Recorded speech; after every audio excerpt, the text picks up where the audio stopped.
नमस्कार विद्यार्थी मित्रांनो, आज आपण आपलं इतिहासाचं चौथं प्रकरण आर्थिक विकास या संदर्भामध्ये माहिती पाहतोय। पहा, मागच्या तासिकेला आपण आपल्या भारताने आर्थिक विकास साध्य करण्यासाठीचं एक धोरण म्हणून मिश्र अर्थव्यवस्थेचा स्वीकार केला। त्या संदर्भामध्ये आपण माहिती पाहिली मिश्र अर्थव्यवस्था म्हणजे काय आणि मिश्र अर्थव्यवस्थेचा स्वीकार का केला या संदर्भात पण आपण माहिती जाणून घेतली। आर्थिक विकासाच्याच धोरणाचा एक भाग म्हणजे योजना। नियोजन मंडळाची स्थापना करून ज्या पंचवार्षिक योजनांचं नियोजन करण्यात आलं, त्या योजनांची उद्दिष्ट आपण अभ्यासली। त्यानुसार पहिली पंचवार्षिक योजना, दुसरी पंचवार्षिक योजना आणि तिसरी पंचवार्षिक योजना सुद्धा आपण अभ्यासली। 3 पंचवार्षिक योजना झाल्या। काही प्रमाणात यश, काही प्रमाणात अपयश, ठरवल्याप्रमाणे काही गोष्टी साध्य करता आल्या तर काही गोष्टी साध्य झाल्या नाहीत। ही तिसरी पंचवार्षिक योजना जी आहे ती 1961 ते 1966 या 5 वर्षाच्या काळामध्ये आखण्यात आलेली होती। आणि मी मागच्या तासिकेला म्हणाले की या काळामध्ये 3 संकट देशावर आली, एक नैसर्गिक आणि 2 मानवनिर्मित। एक नैसर्गिक म्हणजे दुष्काळ पडला खूप मोठा भारतभर, आणि 2 युद्धरूपी संकट, एक 1962चं भारत चीन युद्ध आणि दुसरं 1965चं भारत पाकिस्तान युद्ध। आणि त्यामुळे अर्थव्यवस्थेवर ताण निर्माण झाला।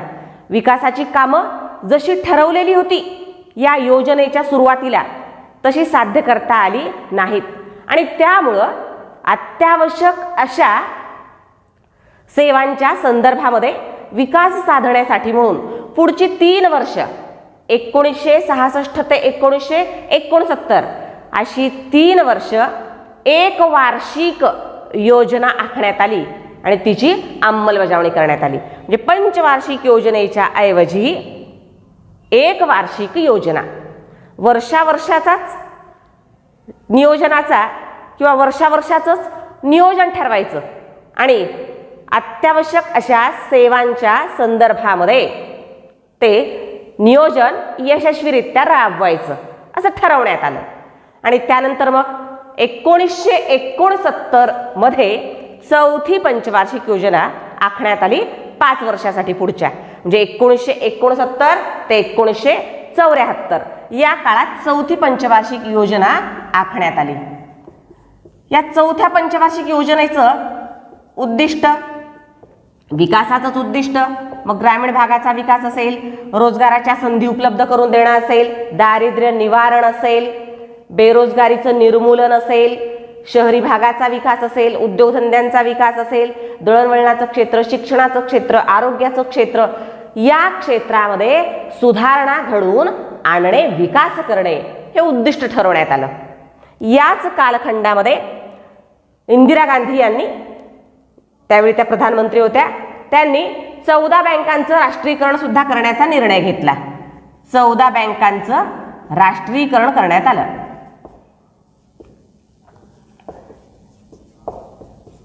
म्हणजे विकासासाठी जे जे म्हणून करता येईल ते करण्याचे प्रयत्न सरकारच्या मार्फत या चौथ्या पंचवार्षिक योजनेच्या अंतर्गत करण्यात आले। पण नेहमीच गोष्टी जसं ठरवलं तसं घडत नसतात। त्याप्रमाणे या चौथ्या पंचवार्षिक योजनेच्या काळात जरी बँकांचं राष्ट्रीयकरण करण्यात आलं होतं, राष्ट्राचा नफा जरी, फायदा जरी, पैसा जरी, उत्पन्न जरी वाढवण्यात आलेलं होतं, तरी सुद्धा खूप मोठा अर्थव्यवस्थेवर बोजा पडला। तो कशामुळं? तो 3 गोष्टींमुळे पडला। एक, रेल्वे कर्मचाऱ्यांनी देशभरात खूप मोठ्या प्रमाणावर संप केला वेतनवाढीसाठी, आणि त्यामुळं रेल्वे कर्मचाऱ्यांच्या वेतनामध्ये वाढ करावी लागली, आणि वेतनवाढ झाल्यामुळं सरकारी खजिन्यावरती ताण निर्माण झाला, अर्थव्यवस्थेवरती ताण निर्माण झाला। म्हणजे रेल्वे कामगारांच्या वेतनात वाढ। दुसरं, याच काळात तमाम क्षेत्रातल्या सरकारी कर्मचाऱ्यांनी पण वेतनवाढीसाठी प्रयत्न केले, संप केला, आणि त्यामुळं सरकारी कर्मचाऱ्यांची सुद्धा वेतनवाढ करण्यात आली, पगारवाढ करण्यात आली। आणि त्यामुळे सुद्धा अर्थव्यवस्थेवरती ताण निर्माण झाला, कारण खर्च वाढला ना मोठ्या प्रमाणामध्ये. आणि याच वेळी आंतरराष्ट्रीय क्षेत्राचा जर विचार केला तर जगभरात पेट्रोल आणि डिझेलच्या किमती खूप मोठ्या प्रमाणात वाढल्या. आणि पेट्रोल आणि डिझेलच्या किमतीमध्ये वाढ होणं म्हणजे महागाई वाढणं असतं. कारण कोणतीही वस्तू जेव्हा तयार होते आणि ती बाजारापर्यंत घेऊन जायचं असतं किंवा ती वस्तू तयार करण्यासाठी जो कच्चा माल लागतो तो कंपनीपर्यंत आणण्यासाठी दळणवळणाच्या साधनांच्या मार्फत आपण ही संपूर्ण प्रक्रिया करीत असतो. आणि दळणवळणाच्या साधनांना चालण्यासाठी लागतं काय? पेट्रोल आणि डिझेल, बरोबर आहे. आणि पेट्रोल आणि डिझेलच्या किमती जर वाढल्या तर उत्पादनाचा खर्चही वाढतो. आणि उत्पादनाचा खर्च वाढला की वस्तू काय होतात? चढ्या भावाने, जास्त दराने विकाव्या लागतात, महाग होतात, महागाई वाढते. आणि त्यामुळं या चौथ्या पंचवार्षिक योजनेमध्ये जे काही उद्दिष्ट ठरवलेलं होतं विकासाचं, अर्थव्यवस्थेवरती ताण निर्माण झाल्यामुळं ते उद्दिष्ट साध्य करण्यात सरकारला पूर्णपणे यश आलं नाही. यानंतर पाचवी पंचवार्षिक योजना आखण्यात आली. तिचा कालावधी आहे पाचव्या पंचवार्षिक योजनेचा 1974 ते 1979.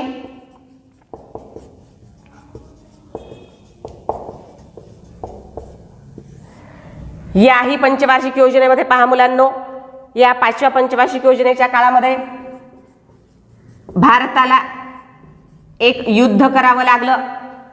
कोणासोबत? पाकिस्तानच्या सोबत. कोणत्या कारणावरून? बांगलादेशाच्या निर्मितीच्या कारणावरून. ठीक आहे. बघा, बांगलादेशाची निर्मिती झालेलीच होती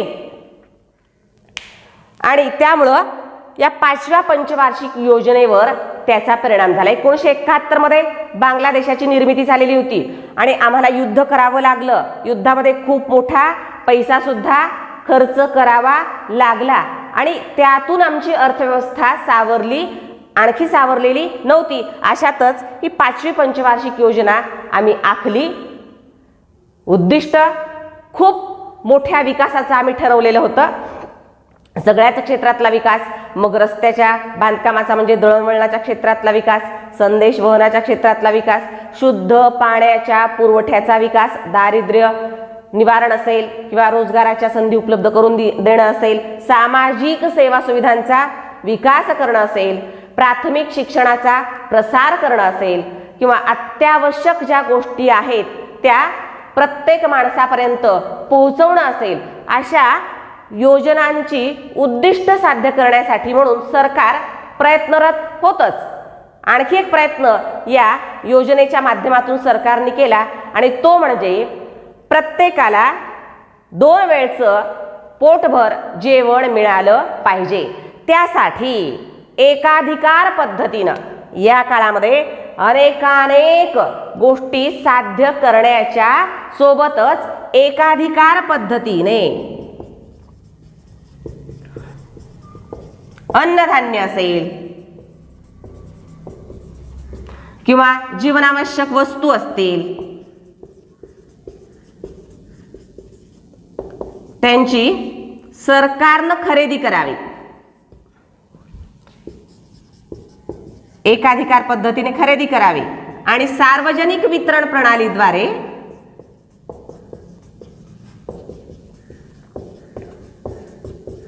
वितरण व्यवस्थेद्वारे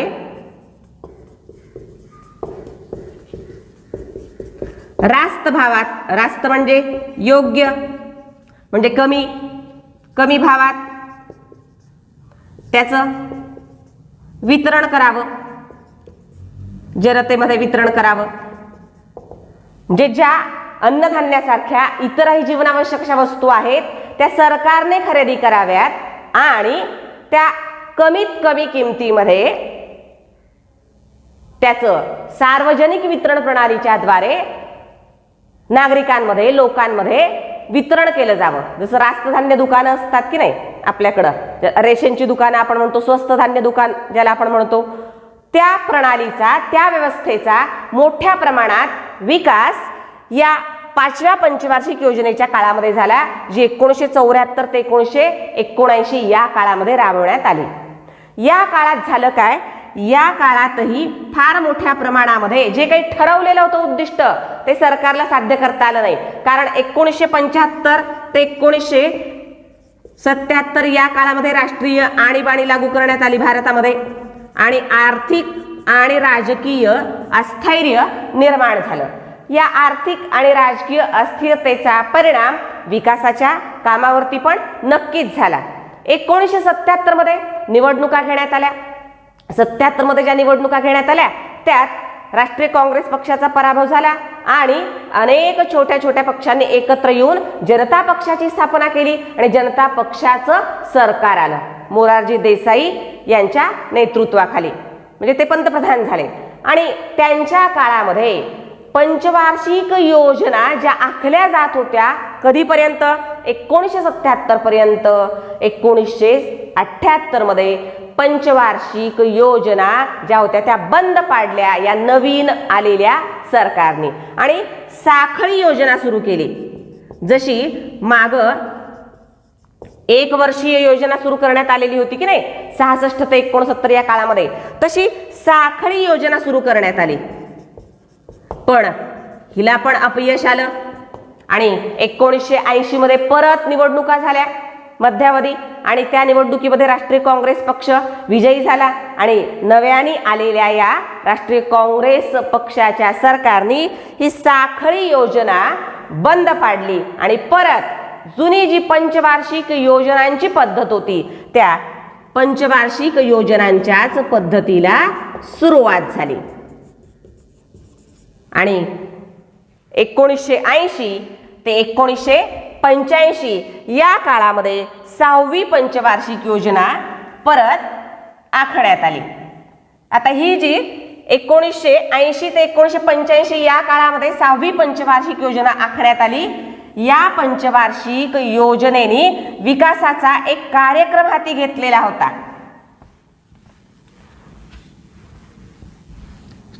मुख्यतः 4 गोष्टी त्या कार्यक्रमाच्या अंतर्गत येतात. मोठ्या प्रमाणात संपूर्ण राष्ट्रासाठी म्हणून हा कार्यक्रम हाती घेण्यात आलेला होता. कोणत्या पंचवार्षिक योजनेत? 6व्या पंचवार्षिक योजनेमध्ये. आणि तो कार्यक्रम काय होता? संपूर्ण देशभराच्या दृष्टिकोनातून तो कार्यक्रम लागू करण्यात आला. त्यात एकात्मिक ग्रामीण विकास कार्यक्रम हाती घेण्यात आला. म्हणजे संपूर्ण भारतातल्या ग्रामीण भागाचा विकास, खेड्यांचा विकास. दुसरा कार्यक्रम हाती घेण्यात आला तो म्हणजे एकात्मिक ग्रामीण विकास, म्हणजे खेड्यामध्येच जर रोजगाराच्या संधी उपलब्ध करून देण्यात आल्या तर खेड्यातले तरुण, खेड्यातले लोक जे शहराकडे येत आहेत कामाच्या शोधात, कामाच्या निमित्ताने, कारण रोजगाराच्या संधी शहरामध्ये मोठ्या प्रमाणात उपलब्ध असतात, म्हणून खेड्यातून जे बेरोजगार तरुण आहेत, लोक आहेत, ते शहराकडे येतात आणि शहराच्या भौतिक नागरी सोयी सुविधांवरती त्यामुळे ताण निर्माण होतो. कारण कमी जागेमध्ये जास्त लोक राहायला लागतात, बरोबर आहे, आणि अनेक समस्या निर्माण होतात. म्हणून खेड्यातला तरुण, खेड्यातले लोक हे खेड्यातच राहिले पाहिजेत. तिथंच त्यांना विकासाची संधी जर प्राप्त झाली तर ते शहराकडे येणार नाहीत आणि बऱ्याच प्रश्नांची सोडवणूक होईल, बरेच प्रश्न निर्माणच होणार नाहीत. या दृष्टिकोनातून एकात्मिक ग्रामीण विकास कार्यक्रम संपूर्ण देशभरासाठी एकसारखाच कार्यक्रम हाती घेण्याचं या 6व्या पंचवार्षिक योजनेमध्ये ठरवण्यात आलं. त्यानंतर भूमिहीन, खेड्यात सगळ्यांकडे जमीन असते असं नाही, भूमिहीन विकास रोजगार कार्यक्रम.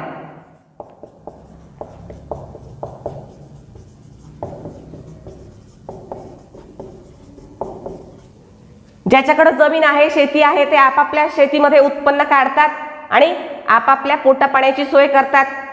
त्या जमिनीच्या माध्यमातून, शेतीच्या माध्यमातून आपला विकास त्यांना साध्य करता येतो. पण ज्यांच्याकडे स्वतःची जमीन नाहीये त्यांना केवळ दुसऱ्याच्या शेतीवरती रोजगारी म्हणून, श्रमिक म्हणून, भूमिहीन, भूदास म्हणून राबल्याशिवाय दुसरा पर्यायच राहत नाही. त्यामुळं भूमिहीनांना सुद्धा स्वतःचा रोजगार स्वतः निर्माण करण्याची क्षमता त्यांच्यामध्ये यावी, त्या दृष्टिकोनातून त्यांना प्रशिक्षण मिळावं, आर्थिक सहाय्य मिळावं. मग ते कुक्कुटपालन करतील, मत्स्यपालन करतील, शेळ्या मेंढ्या पालन करतील, दुग्ध व्यवसाय करतील, दुभती जनावरं पाळतील. या दृष्टिकोनातून अनेकानेक प्रकारचं सहाय्य देण्याच्या दृष्टिकोनातून भूमिहीन रोजगार विकास कार्यक्रम हाती घेण्यात आला. त्यानंतर ग्रामीण रोजगार विकास कार्यक्रम राष्ट्रीय, हा संपूर्ण राष्ट्राच्या दृष्टिकोनातून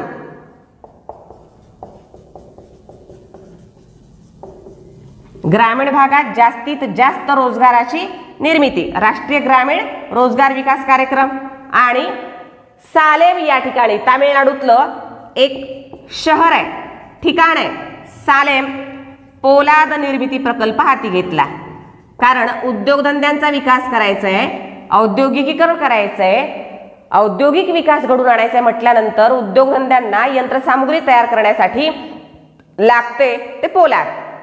त्यामुळं मूलभूत उद्योगामध्ये येतं पोलाद निर्मिती प्रकल्प, म्हणून हा प्रकल्प सुद्धा हाती घेण्यात आला, जेणेकरून यंत्रसामुग्री तयार करण्यातील पोलादाची जी कमतरता आहे ती कमतरता दूर करण्यात येईल. आणि अशा प्रकल्पाच्या अंतर्गत हजारो लाखो लोकांना, कुशल अकुशल अशा लोकांना काम मिळेल, रोजगाराच्या संधी उपलब्ध करून देता येईल, या दृष्टिकोनातून हा प्रकल्प हाती घेण्यात आला. ही आहे 6वी पंचवार्षिक योजना.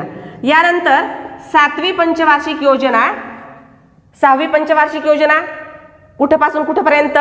6वी पंचवार्षिक योजना 1980 ते 1985. 7वी पंचवार्षिक योजना 1985 ते 1990 या काळामध्ये आखण्यात आली.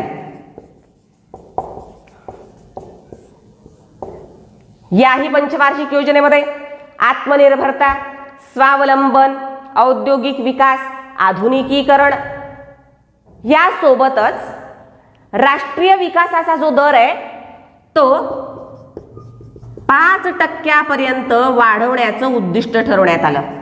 एकूण राष्ट्राच्या विकासाचा दर, राष्ट्रीय उत्पन्नाचा दर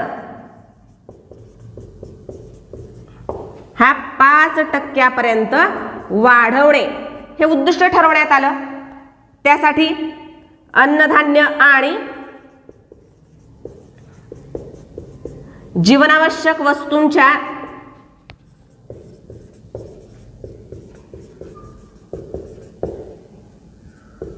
उत्पादन वाढवण्यावरती भर देण्यात आला.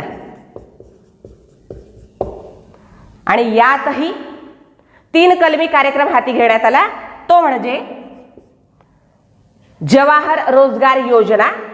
कारण हाताला काम मिळाल्याशिवाय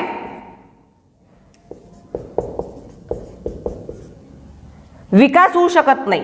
जवाहर रोजगार योजना. त्यानंतर प्रत्येकाला राहायला स्वतःचं छोटेखानी का असेना पण स्वतःचं घर असलं पाहिजे, या दृष्टिकोनातून.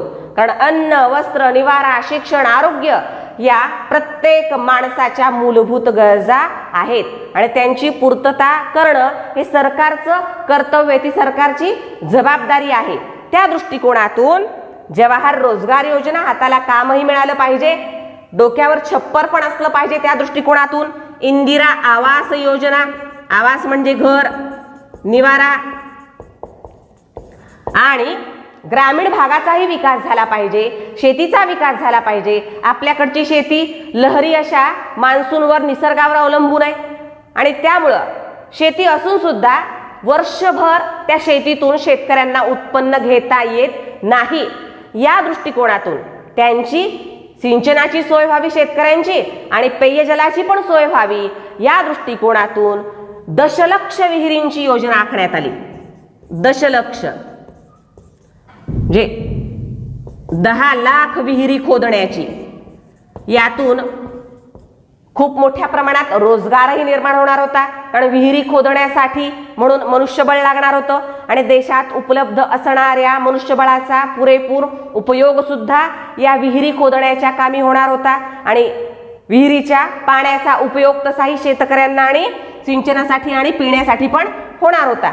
आणि त्यामुळं दशलक्ष विहिरीची योजना या 7व्या पंचवार्षिक योजनेच्या काळात जी कधी आखण्यात आलेली होती ती 1985 ते 1990 या काळामध्ये आखण्यात आलेली होती. यानंतर 8वी पंचवार्षिक योजना आखण्यात आली. तिचा कालखंड पहा मुलांनो, 90 नाही आहे, तर 8वी पंचवार्षिक योजना ही 1992 ते 1997 या काळामध्ये आखण्यात आली. तर तुम्हाला प्रश्न पडला असेल, 5-5 वर्षाच्या या योजना आहेत, मग 2 वर्षासाठी योजना खंडित का करण्यात आली?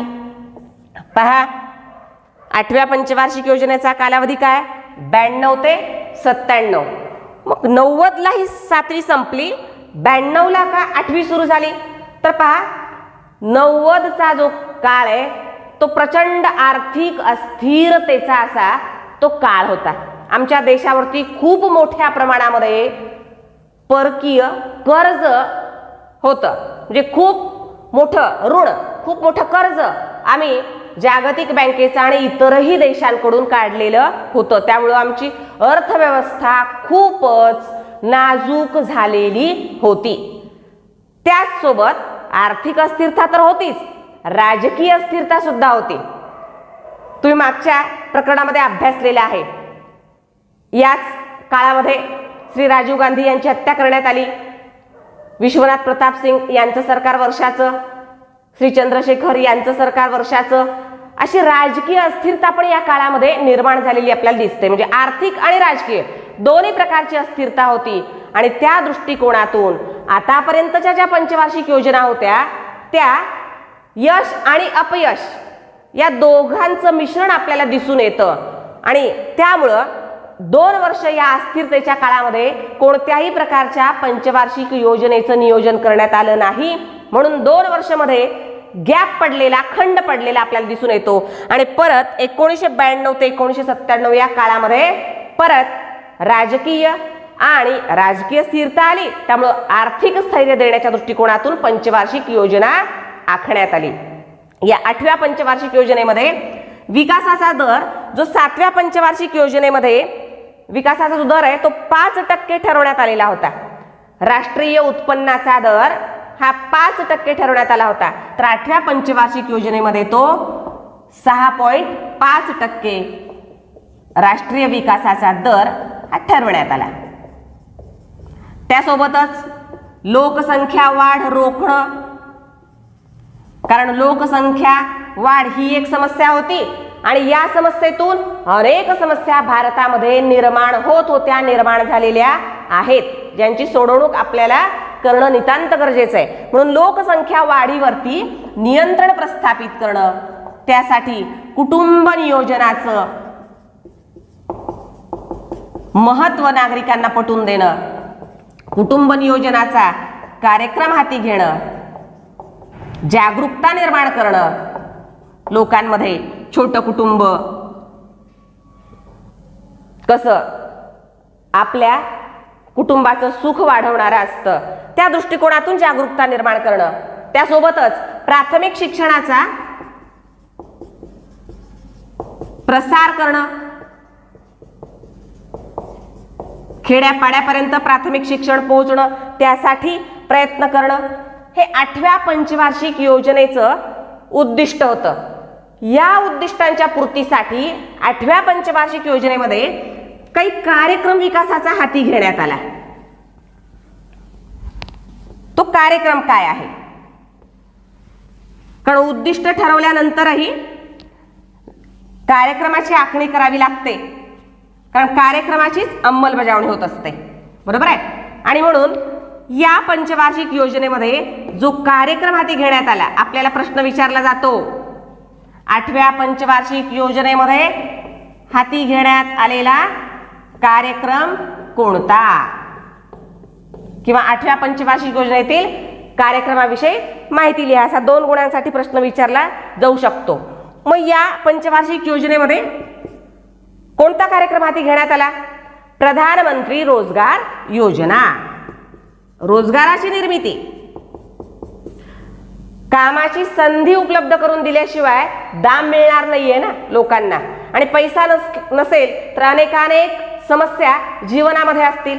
म्हणून प्रधानमंत्री रोजगार योजना.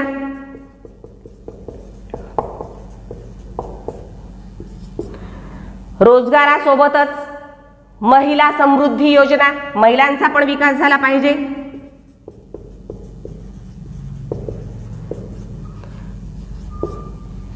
महिलांच्या विकासाकडं, सबलीकरणाकडं या 8व्या पंचवार्षिक योजनेमध्ये जास्तीत जास्त लक्ष दिलेलं आपल्याला दिसून येतं. कारण याच योजनेमध्ये जशी महिला समृद्धी योजना आहे तशी इंदिरा महिला योजना, म्हणजे महिलांचं सबलीकरण, महिलांचा विकास, इंदिरा महिला योजना, त्यासोबत गंगेची साफसफाई झाली पाहिजे. गंगा नदी खूपच प्रदूषित झालेली होती आणि त्यामुळं गंगा कल्याण योजना हाती घेण्यात आली. गंगेचं कल्याण नव्हे, गंगेचं कल्याण म्हणजेच या देशातल्या नागरिकांचंच कल्याण आहे. बरोबर आहे. नद्या जगल्या, नद्या चांगल्या पद्धतीने वाहिल्या तरच लोकांचं जीवन सुद्धा प्रवाही राहणार आहे. बरोबर आहे. आणि नद्यांवरती इथली शेती भाती सगळंच अवलंबून आहे आणि त्यामुळं गंगा कल्याण योजना, त्यानंतर मध्यान्ह आहार योजना, शाळांमध्ये मुलांसाठी मध्यान्ह आहार योजना सुरू करण्यात आली. म्हणजे किमान आहारामुळे तरी शाळेमध्ये जेवायला मिळते म्हणून तरी किमान सुरुवातीला विद्यार्थी आणि त्यांचे पालक हे शाळेकडे आकर्षित होतील आणि त्यातून प्राथमिक शिक्षणाचा प्रसार होईल. म्हणजे आहारासाठी का असेना पण लेकरं एकदा शाळेकडे यायला लागले की शाळेत आल्यानंतर त्यांचं काही ना काही शिक्षण हे होणारच आहे. प्राथमिक शिक्षणाचा प्रसार झालाच पाहिजे. किमान प्राथमिक शिक्षण हे घरोघर पोहोचलंच पाहिजे. कोणतंही मूल हे शिक्षणापासून वंचित नाही राहिलं पाहिजे. कारण शिक्षण ही त्याची प्राथमिक मूलभूत गरज आहे, तो त्याचा अधिकार आहे. आणि त्यासाठी म्हणून मध्यान्ह आहार योजना या 8व्या पंचवार्षिक योजनेमध्ये जो कार्यक्रम हाती घेण्यात आलेला होता त्यात ठरवण्यात आले. यासोबतच आर्थिक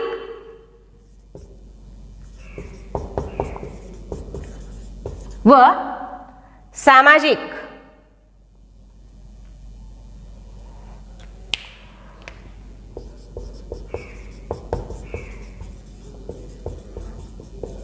सहाय्य योजना हा याच कार्यक्रमाचा भाग होता. म्हणजे ज्यांना स्वतःचा छोटा मोठा उद्योगधंदा घालण्याची इच्छा आहे, आत्मनिर्भर स्वावलंबी बनण्याची ज्याची इच्छा आहे त्याला त्या संदर्भात, त्या उद्योगाच्या संदर्भात प्रशिक्षण देणं, मार्गदर्शन देणं, त्यासोबतच नुसतं प्रशिक्षण मार्गदर्शन देऊन चालत नाही, त्यासाठी त्याला पैसा, निधी, भांडवल सुद्धा उपलब्ध करून द्यावं लागतं. आणि ती सोय हा या कार्यक्रमाचा एक भाग म्हणून स्वीकारण्यात आला. आर्थिक आणि सामाजिक सहाय्य योजना म्हणजे मार्गदर्शन पण आणि पैशाचं सहाय्य पण, मदत पण, अशी ही 8वी पंचवार्षिक योजना आखण्यात आली. त्यानंतर 9वी पंचवार्षिक योजना आहे. 9व्या पंचवार्षिक योजनेचा कालावधी आहे 1997 ते 2002.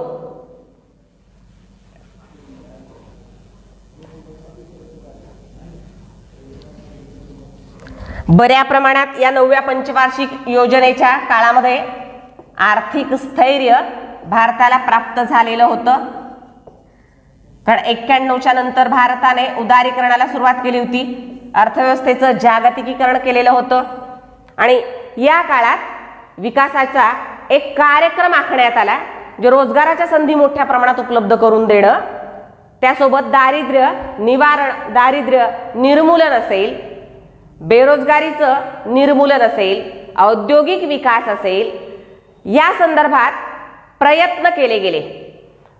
1997 ते 2002, 1997 मध्ये आमच्या देशाला स्वातंत्र्य प्राप्त होऊन 50 वर्ष पूर्ण झालेली होती. 47ला देशाला स्वातंत्र्य प्राप्त झालं, 97 मध्ये 50 वर्ष पूर्ण झालेली होती आमच्या देशाला स्वातंत्र्य प्राप्त होऊन. आणि त्या निमित्ताने विकासाचा जो कार्यक्रम हाती घेण्यात आला, मग ग्रामीण भागाचा आणि शहरी भागाचा, त्याला नाव दिलं स्वर्ण जयंती. कारण 50 वर्ष पूर्ण झाली ना, म्हणून स्वर्ण जयंती. स्वर्ण जयंती ग्रामीण स्वयंरोजगार योजना आणि स्वर्ण जयंती शहरी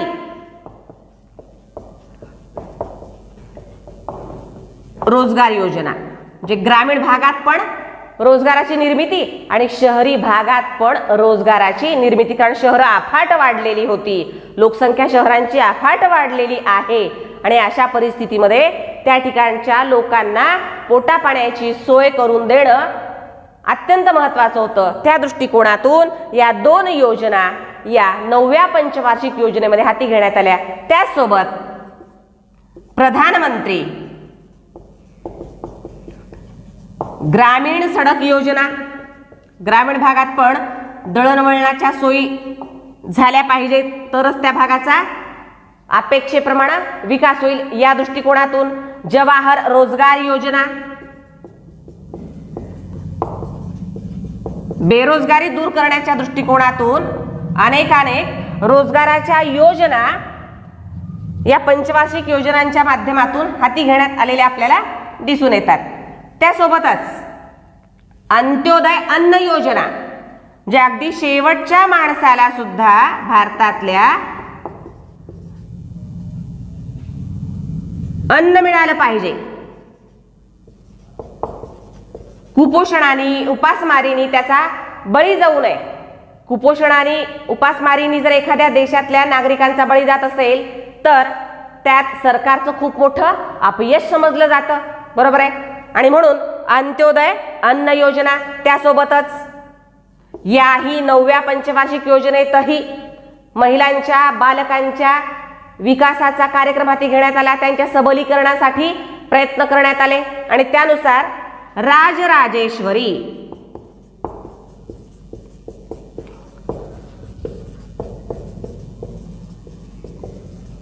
महिला समृद्धी महिला विकास योजना हाती घेण्यात आली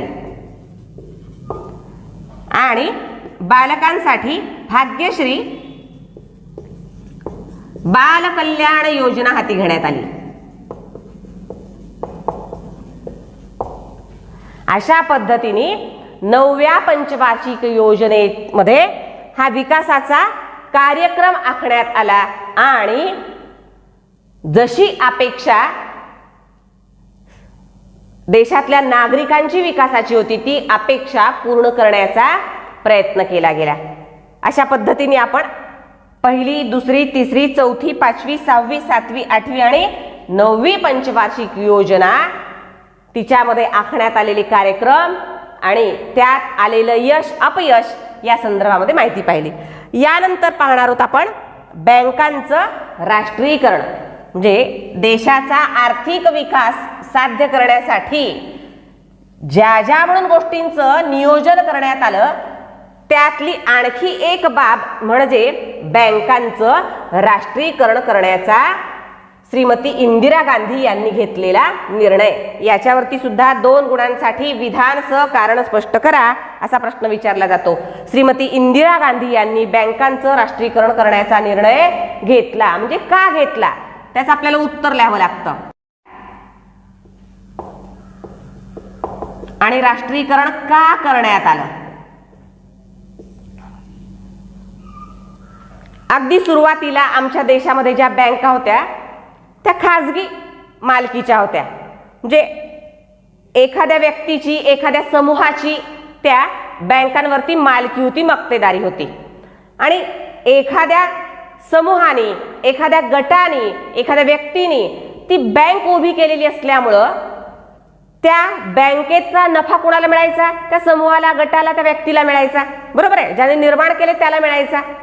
पण हळूहळू एक बाब अशी लक्षात आली, या बँकांना खूप मोठ्या प्रमाणामध्ये नफा मिळतो आणि हा सगळाच्या सगळा नफा काही मुठभर लोकांनाच प्राप्त होतो. हा आर्थिक फायदा कुणाचा आहे? फक्त मुठभर लोकांचा आहे आणि त्यात सहकार्य कुणाचं आहे? तमाम जनतेचं आहे.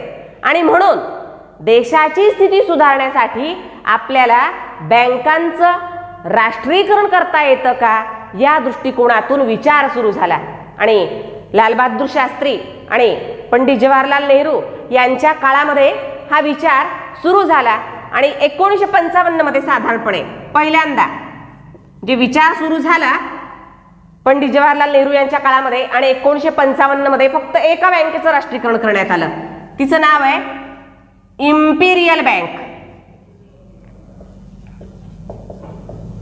हिचं राष्ट्रीयकरण करण्यात आलं आणि परिणाम खूप चांगला दिसून आला, कारण या बँकेचं राष्ट्रीयकरण केल्यामुळं तिचं राष्ट्रीयकरण केल्यानंतरचं नाव काय? भारतीय स्टेट बँक.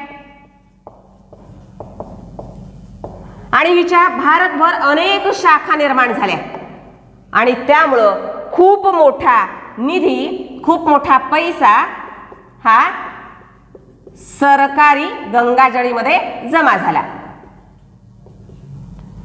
सरकारचा फायदा झाला, कारण राष्ट्रीयकरण केल्यामुळं जो काही नफा या बँकेला व्हायचा तो नफा, बँकेचा नफा म्हणजे बँक कुणाची? सरकारची.